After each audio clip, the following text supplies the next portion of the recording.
During a podcast, Hillary Clinton went after Tulsi Gabbard. Cowardly did not refer to Tulsi Gabbard by her name, but essentially implied that Gabbard is a Russian asset.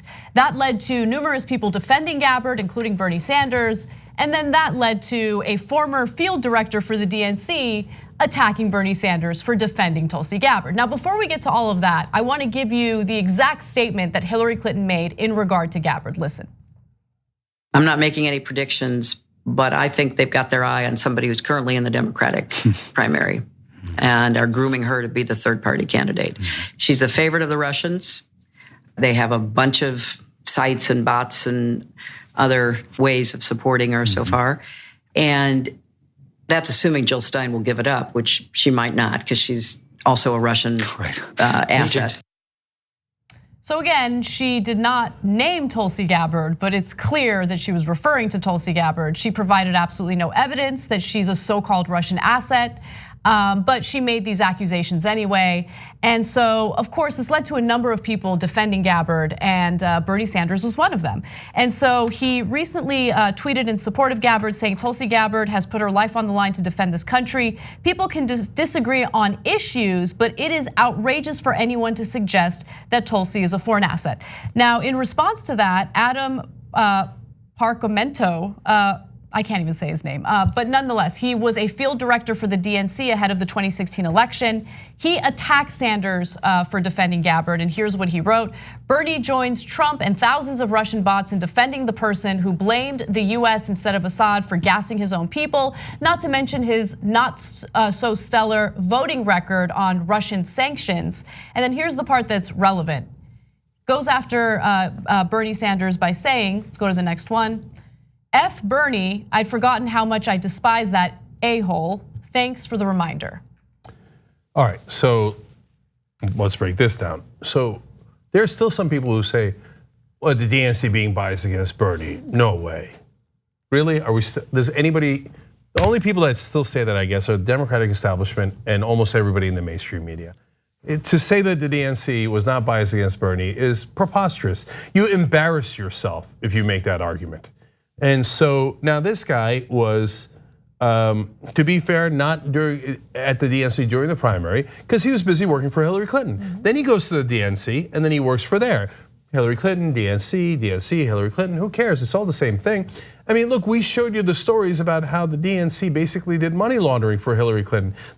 Rich donors wanted to give to Hillary Clinton, but they couldn't give in the amounts that they wanted to, so they'd give to the states, and then the DNC would then wash that money and funnel it through and give it back to the Clinton campaign. And the people running that operation was the Clinton campaign, even though it was the DNC doing it. I mean, there was almost no distinction between the Hillary Clinton campaign and the DNC. Instead, still some people say, oh man, no, you guys saying the DNC was against Bernie and for Hillary, it sounds like a conspiracy theory. No, I mean, come on. I mean, that is a perfect example of gaslighting, and it's not just what the DNC did on behalf of Hillary Clinton when it came to those campaign donations. It's also what was revealed in the DNC email leak. I mean, it was very clear that they despised Bernie Sanders, that they wanted to do anything and everything possible to give Hillary Clinton the advantage over Bernie Sanders, which is why, look, there's a lot of disdain toward people who didn't end up voting for Hillary Clinton. They voted for a third party candidate or they stayed home during the election, because it was a principled move on their part. They felt, no, I just can't support someone when this is what the DNC did, this is what she did. I don't judge them for that. I know there's a lot of anger toward them, but I don't judge them for that. I went in a different direction because I saw Trump as a giant threat, and he has ended up being far worse than I even imagined. But nonetheless, I understand that anger and that rage. What those emails revealed was disgusting and undemocratic. So I want to give you one more irony about this Parkhomenko guy. So originally he was a co-founder of the Ready for Hillary super PAC. Yay, corruption! So then he goes and does the DNC. Then he went and joined the Hillary Clinton campaign for what though? Remember I mentioned earlier that he was in the Clinton campaign as the director of grassroots engagement. What grassroots engagement? Did any of that happen in Wisconsin? Okay, so first of all, hey Adam, how'd that turn out for you? Look at all those grassroots that you mobilized.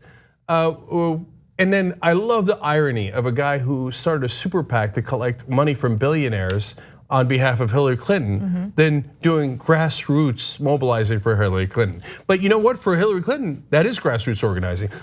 Oh no, hey Adam, not just the billionaires, let's also do the millionaires, okay? That's our grassroots. Turns out, not enough of them. But look, when he says he hates Bernie Sanders, etc., I got no problem saying the feeling is very mutual. Absolutely. Okay, and then they'll cry about that. They're like, oh, look at this, the Bernie Sanders people, they're Bernie bros or something. They say they can't stand us. After you said F us, right? Oh no, that doesn't count. We're allowed to say anything we want about Bernie Sanders, and we're allowed to say anything we want about Bernie Sanders supporters. Okay, I hear you. But the most important point I want to make is, you guys lost. You thought you were so smart.